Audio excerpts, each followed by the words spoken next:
Hi guys, James at Rampant Lion Reviews again for you today with another beer review. For this one we are going to have a look at another collaboration beer. This one is half Norwegian on the home side and half English on the away side, and both of these breweries have featured on the channel before, and they both carry quite a good reputation when it comes to IPAs and in recent times to the hazy IPAs as well. So I'm really curious to see how this one turns out, because a number of people have told me this is one of the beers that I should be reviewing at the moment. So for this review then, like I said, we are going to go to Norway. We're going to go to Stavanger in the southwest of the country, and we're having a look at another beer from Lervig Aktiebryggeri. So this one is the It's Not Me, It's You, which is an IPA coming in at 6.5% ABV, gluten-free, double dry hopped as well, and this is brewed in collaboration with Verdant Brewing Company, who come from Falmouth in Cornwall in the southwest of England. So yeah, this beer was released on the 26th of May 2020 through the Lervig assortment in Systembolaget here in Sweden,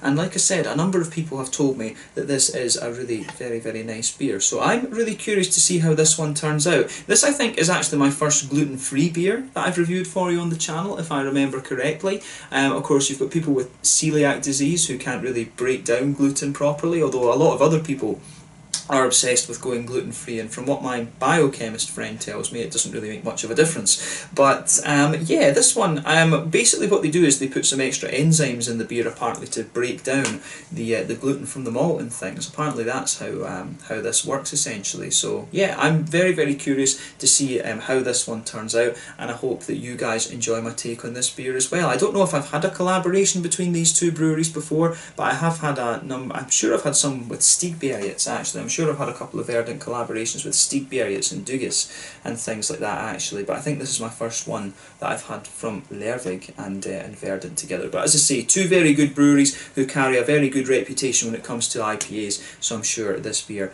will be really quite nice. The Swedish guys that I talked to on Instagram, I'm sure, were the ones who were telling me that this is a very nice beer. So hopefully it's good, and I hope that you guys enjoy my take on it as well. Definitely nice to return to both of these breweries after a little while, actually. So yeah, as always with my reviews then, I'll tell you a little bit about the breweries involved here before we taste the beer. If you want to get straight to the tasting, just fast forward. All the usual links are in the description below. That's the brewery websites, the link to my other reviews that I've done, both from Lervig Aktiebryggeri and from Verdant Brewing Company. No doubt you'll see more added to both of those lists at some point in the near future. There's all the usual social media down there as well. If you want to see more reviews, do please consider subscribing to the channel. The whole channel, of course, has a geography-based tagging system, so you can go into the homepage and search for beer based on country, city, state, county, prefecture, whatever it is you're interested in. Do check out the playlist of beers from different countries. There is one there for all the Norwegian beers that I've reviewed for you, and one for all the English beers as well. This one will appear in both of those lists because it is dual nationality,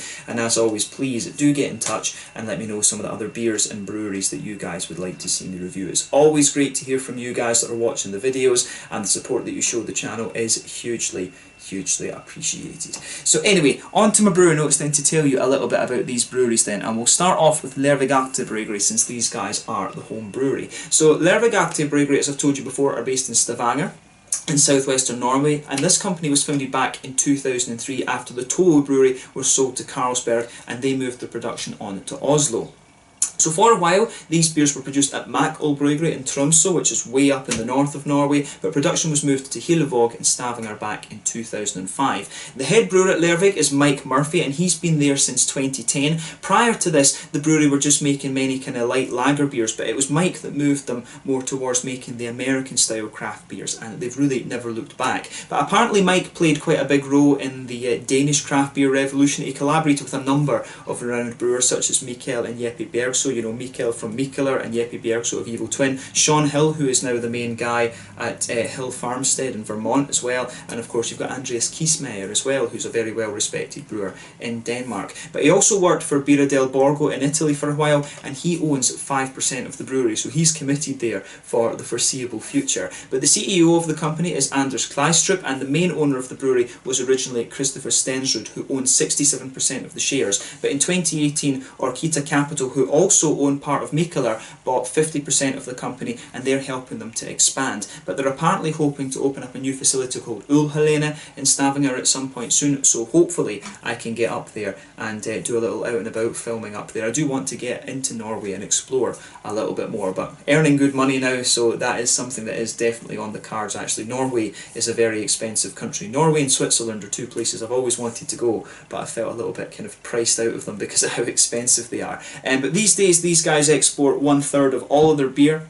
And in total, the brewery apparently exports around 17% of the total beer exported from Norway, which is pretty damn impressive. They're one of the best known Norwegian craft beer brands these days, along with the likes of Amundsen. Probably Lervig and Amundsen are the two best known Norwegian craft breweries, although you've got Hand and Servicium are very well known as well, particularly in Europe. I think you know, Hand Brewery do make it out to Australia and Japan and things like that, but Lervig and Amundsen have done a lot to grow their reputation in recent years. But as of May 2020, when I'm filming this review for you, these guys have produced 175 different kinds of beer according to Untappd, although I wouldn't be surprised if that number is a little bit inaccurate, because not all of the beers, I think, would have been reported. I think, you know, if this company's been founded back in 2003, there's probably a good number of the original beers that they did that haven't been listed there.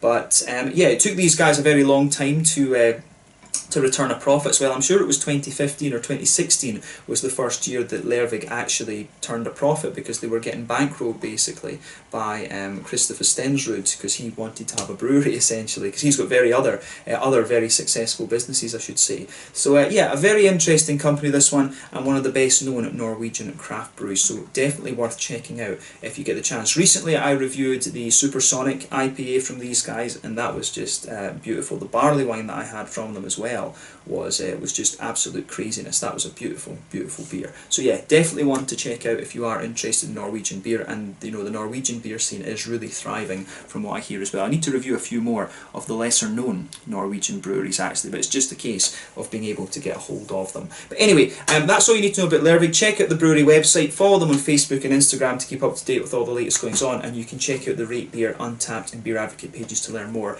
about the different beers that they've done. On to the English side of things then. So Verdant Brewing. As I told you earlier, Verdant Brewing are based in Falmouth in Cornwall, and these guys were founded back in 2014 by Adam Robertson and James Heffron, who were later joined by Rich. So Adam was a designer by trade, and James had been a home brewer for a number of years, and Rich was an electrician who helped them you know, get the brewery up and running, and he joined very, very quickly as a partner to the company. So they ordered their first brewing equipment back in 2014, and they started brewing their beers the following year in early 2015. Initially they struggled to get their beers recognised in Cornwall because of the traditional ale culture that you have down there, but they proved to be a big hit across other places in the country. And Falmouth is quite far into Cornwall. I think it's actually right down in the very southwest corner, if I remember rightly. So yeah, it's, you know, it's way, way into Cornish territory, so I can understand why these guys would have quite a bit of difficulty in getting their beer sort of recognised locally, because the Cornish ales are actually quite famous. I need to review a few more of those for you on the channel at some point as well.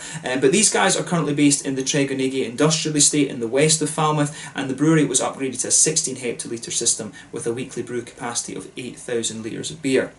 But later they've opened up their restaurant on Quay Street in 2018, and this came after a crowdfunding campaign, and they're now working to open up a new brewery in Penryn, which will be fitted with a 35 hectolitre brewing system. So you will see the Verdant beers getting out there a lot more. But as of May 2020, when I'm producing this review for you, according to Untappd, they've produced just a little bit over 75 different kinds of beer. I think it was about 77 or 78 that was listed there. So yeah, a really well respected English brewery, this one. These guys, along with the likes of it's Wylam, Cloudwater, Track, Dea, Neon Raptor, who else am I missing? You know, there's some really the English beer scene has really kind of popped up. I mean, you know, back in the days it was Wylam, Cloudwater, Dea and Verdant. They were the kind of big four of the New England IPAs, although you had Northern Monk and you also had Magic Rock as well, so I guess it was more of like a big six, to be honest with you. But there's so many other little breweries propping up these days, like Neon Raptor, North Brewing Company have become very big, of course. Pomona Island are getting a lot of plaudits. You know, there's so many other English breweries that are popping up as well. You know, Buxton are one of the well-established ones. The Kernel are getting a lot of hype again these days. Brew by Numbers, Pressure Drop are getting a lot of attention these days as well, although Pressure Drop have been around for a good while. So there's a lot of very, very good craft breweries in England these days, a number of them that I need to revisit, but if you want to see more about those, make sure you check out my friends in the English craft beer scene. We've got Craig at Kent Beer Reviews, Harry Blue Nose Beer Reviews, Rob Hopsing, Peter the Clueless Drinker, and am I missing anyone? We've got Dean at Dean's Beer Reviews as well, and Beardy Brett. You can check out all of these guys, and there's new guys popping up as well, like Bullman, Paul Bullman, his reviews. There's Beer Dad.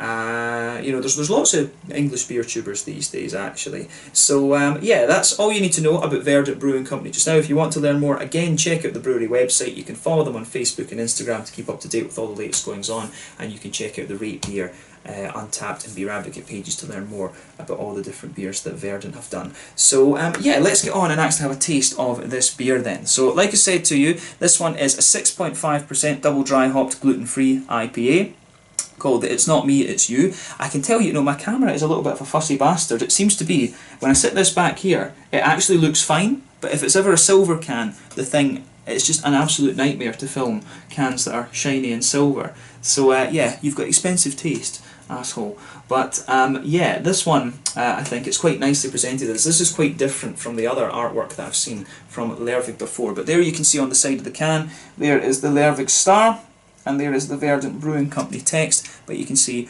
quite nicely presented, and this style of artwork is kind of typical of Lervig. I'm not sure who their artist is. Does it say? No, it doesn't. As far as I can see, it doesn't say who the artwork is done by. That's a bit of a shame. They should maybe put a signature on this actually. So yeah, Lervig, if someone's watching from Lervig, do sort that out, because it's always nice to know who the artist is. But this one is a half-litre can, that's why it looks a little bit bigger. That's one of the things I love about Lervig. They use proper measurements. They're not using these 440 milliliter or, you know, American pint cans. I never understood how the American measurement system works. You know, base it on water, use milliliters, use the metric system, because it's all based on water, which is the universal solvent. That's my chemistry brain complaining, guys. We'll leave it at that. We're not going to make fun of the American measurement system anymore, because, you know, this beer is Norwegian and English, although the UK, England needs to sort its shit out with that as well, because we, you know, in the UK we still use miles for distance, and we still use feet and inches to talk about height. I don't know why we're still doing that when we're always taught in school, use the metric system. But I suppose it's good to know both, in fairness. We actually do learn about both and know how to use both. So that maybe is an advantage, in fairness. Just me complaining. But yeah, so the stats on this beer, like I said, this is a 6.5% gluten-free double dry hop double IPA. The hops in this one are Citra, Cryo, Simcoe and Azaka, and basically what they do with cryo hops is that they essentially use they are kind of frozen to basically isolate the you know, the alpha, to basically take the flower part of the hop to separate it from the bract, if I remember the name rightly, the plant piece, if you like. So yeah, cryo hops apparently are a little bit better at isolating the actual flower part of the beer, of the hop, which is what gives you a lot of the flavours and things. So yeah, that's one of the things. That's a bit of knowledge from Harry at Blue Nose Beer Reviews, who is a brewer actually. So yeah, as you can see with this beer then, this one's poured a little bit, it's kind of somewhere between like a mango juice and a pineapple juice, to be honest with you. You can see there's a quarter finger of a frothy white head on this one. That's going to fade away just to be a very, very thin foamy layer. I would say if I put the light through this, it is a very, very hazy IPA, but it's not the kind of thickest and soupiest and gloopiest that I've come across. But in fairness, at 6.5%, it's not going to be that, because obviously the higher you go up the alcohol chain, the more oats, the more wheat and things like that you're going to have in the beer. The other thing, I don't know how the gluten-free thing would affect that. Like I said, they put a few enzymes into the beer to break down these gluten. Are they proteins? I forget my biological chemistry. I hated that subject when I was doing my degree. Wasn't a great fan of biochemistry. That's why I gave it up after my second year. But yeah, yeah, they put enzymes in the beer, basically biological catalysts to break down these big gluten molecules, and that's why celiacs can when I was at university in Aberdeen, I had a girlfriend who was a celiac, and she used to eat special bread and things like that. Yeah, it's interesting. But yeah, this one, in terms of its colour, kind of like a pineapple-y mango juice. You can see there's about a quarter finger of a frothy kind of, I would say it's more of a cream coloured head than a perfect white head, but as I say, that's fading away to be a very, very thin foamy layer. So nothing particularly surprising about this beer when you consider what style it is, but let's have a look at the aroma then and just see how we get on. Yeah. This one smells really nice actually. It doesn't really smell any different. What I would say is, in terms of the malty side of things, and this one, what are they saying in the malt base here? This one's got oats. It doesn't actually say, it just says oats, it doesn't actually say wheat, but then that would make kind of sense actually. Maybe they're using a little bit of like acidulated malt or something in this one then, because what you'll notice with this beer is that it does actually smell, you know, kind of quite bitey. If that makes sense. If you think about the Trillium New England IPAs from the States, they always lean towards the wheaty side of things. So I wouldn't be surprised if, going from the aroma, there is a little bit of a kind of acidulated malt in this, because it does have a little bit of that almost kind of, it's not tartness, but it's a kind of citricy type quality. So you really smell a little bit of that almost citricy note to the malt base in this one. You can definitely smell the lovely creaminess from the oats. Yeah, it's really, I think this one, it's got a kind of citricy bitiness to it, so I do reckon acidulated malt, but then the more and more that you smell of it, when your nose gets more used to this one, it really starts to lean towards that creamy oaty side of things. There's a little bit of a kind of biscuity quality coming out of this one, like a McVitie's digestive sort of thing, so I wouldn't be surprised if there's a wee bit of like Golden Promise or something like that in here. Maybe Carapils is another one. They were putting Pilsner malt in these beers quite commonly in Scandinavia, just to make them a little bit more crisp. So I wouldn't be surprised with that. But yeah, definitely quite, it's kind of well balanced between the oaty, creamy side of things and almost the kind of bitey side of it. But like I say, that's not from the wheat, because wheat isn't listed on the can here. It's always interesting to look at that when you're reviewing these beers. But yeah, the aroma, the malty side of things is quite nice. A bit of a white bready note to it. As I say, a little bit of a kind of bitey, kind of citricy thing. It gives the impression of there being a bit of wheat in this. Nice creamy oats and a little bit of a McVitie's kind of digestive quality sitting in the middle of the palate too, or sitting in the middle of the nose rather, as well. On the hoppy side of things, you can pick out a little bit of earthiness from this one. You can get quite a bit of a nice kind of spicy floral character. All of the hops in this are quite high alpha acid. You know, Citra sits around the sort of 13-ish%. Simcoe I think is like between 11 and 12 normally. Azacca I think is around 13 or 14% if I remember correctly.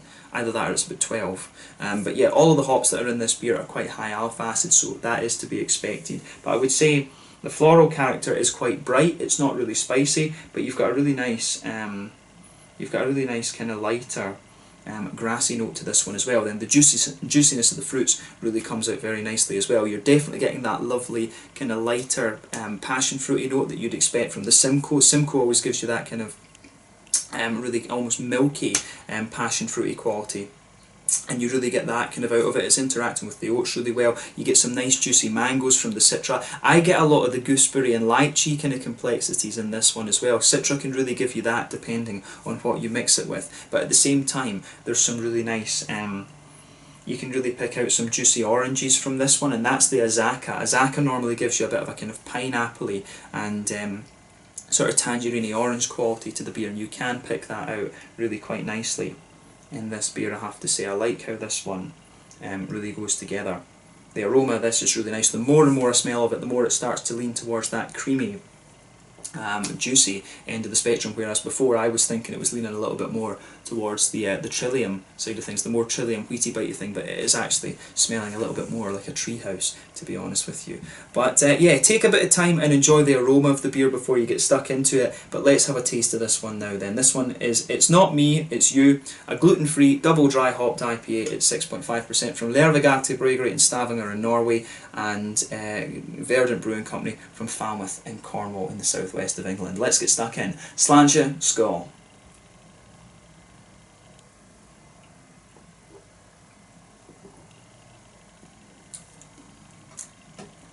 Yeah, that's really nice.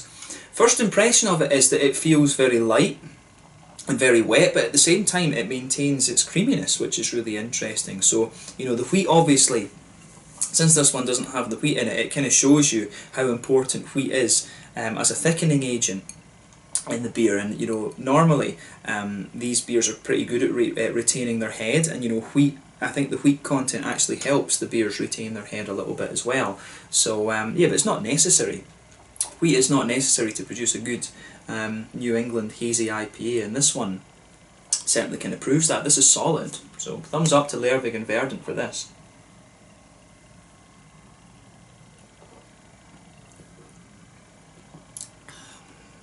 But yeah, I like this one. Let's get the rest of that. Yeah, I need to just watch that I don't over pour it, but no, there we go. That's nicely done. This is quite a nice session. I mean, at 6.5%, it is just the kind of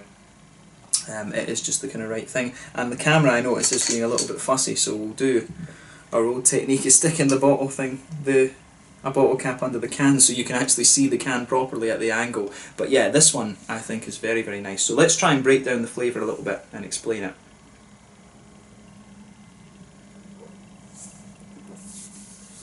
So straight away with this beer, you can feel the oaty smoothness just blanketing the middle of your palate. I mean, I always split the tongue into thirds. The back thirds of your tongue, you do get a little bit of a kind of almost, it's the same kind of effect that you would have from wheat with that little bit of bitiness, but you can get a little bit of that at the back of the palate there. You do get a little bit of that kind of bitiness, so maybe there is a wee touch of acidulated malt in this one. There is just something that's telling me there's a little bit of acidulated malt there, but really the middle of your palate, it's completely oaty and very, very smooth. It's got the impression, it gives you the impression of a nice kind of white bready quality forming the base, some nice oaty creaminess sitting on top of it. I don't actually get too much in the way of biscuity quality out of this one. In the very centre of your palate, you do have a little bit of a kind of biscuity sweetness, but it's very, very mild rather than anything else. So that's kind of interesting.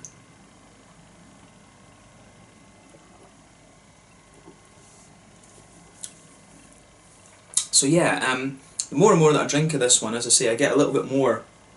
I think the sweetness in the middle of the palate builds up a little bit of a McVitie's digestive, a little bit of that kind of biscuity, grainy sort of thing as well. So I really like how that all goes together. This is a very, very nice beer, this one. So thumbs up. Maybe I need to try a few more gluten-free IPAs, but you don't find that many of them, to be honest. Actually, do give me some gluten-free beer recommendations in the description below, and I'll see what I can get a hold of, because this one is really nicely done. I like the creamy IPAs like this. I like the sort of treehousey type IPAs, and this one's come across really nicely. But the malt base is quite simple, there's not too much to it, but it really does work for the fruitiness that you have in this beer. In the back corners of the palate there is a teeny little bit of earthiness there.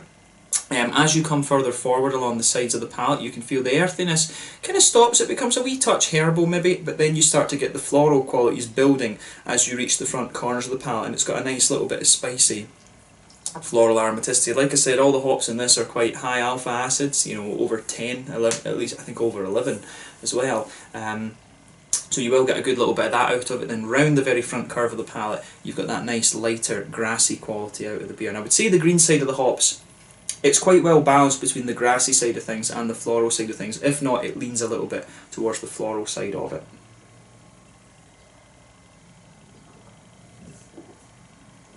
But yeah, fruity side of things.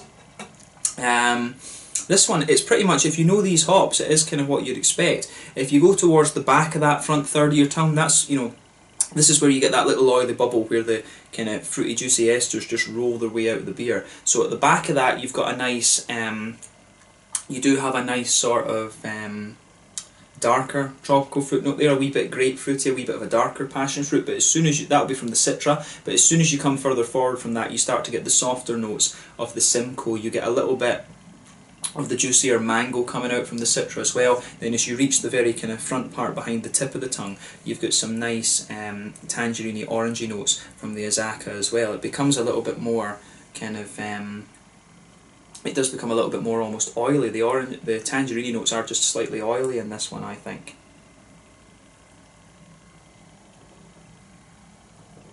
So yeah, I like how that goes together. I don't really get the pineapple out of this one. Normally, from Azacca, if memory is serving me correctly, you can get a little bit of pineapple out of it. But yeah, the further you go into the aftertaste, I think there is a wee bit of a kind of, not so much gooseberry, maybe a little bit of a lychee note just on the very kind of front edge of your tongue. But yeah, a bit of darker passion fruit there, some nice kind of mangoes, and a little bit of a kind of tangerine orangey character coming out of this one as well. But I really like how this goes together, and I think that it's a very very nicely done beer, this one. So it gets a big thumbs up from me. I certainly wouldn't hesitate to drink this again. So my first experience of the gluten-free thing has turned out pretty nicely. The other thing we haven't really talked about in this beer, because it hasn't come up, is the fact that it's double dry hopped. And the thing is, if you drink double dry hop beers too early, usually they can feel very very dusty. I've always felt that with these New England IPAs and hazy IPAs, you do have to let them sit in the can for maybe like 10 days, 8 to 10 days, just you know, to let the green sort of calm down a little bit. And with double dry hopped beers and dry hop beers, I think you need to leave them maybe, some people have said about 2 weeks in the can, but I think we're getting this one just in very good condition. But that kind of makes sense. If it's coming from Norway, they will bring it in to the depot in Systembolaget a little bit beforehand, so it will sit there for at least a week. So we are getting this one, I think, in very very good condition. So this one, when you get it, it is definitely in good condition to drink, so drink it quite quickly and you will enjoy it. But yeah, big thumbs up to both breweries involved here. I think this is a really nice beer. I'd recommend this to those of you who like a kind of smooth, quite creamy New England IPA. The acidulated malts I mentioned, I don't get really so much of that out of this one. As I say, a wee bit at the back of the palate, but yeah, this one's a really nice, very smooth, quite creamy New England IPA, and I've enjoyed this one, so yeah.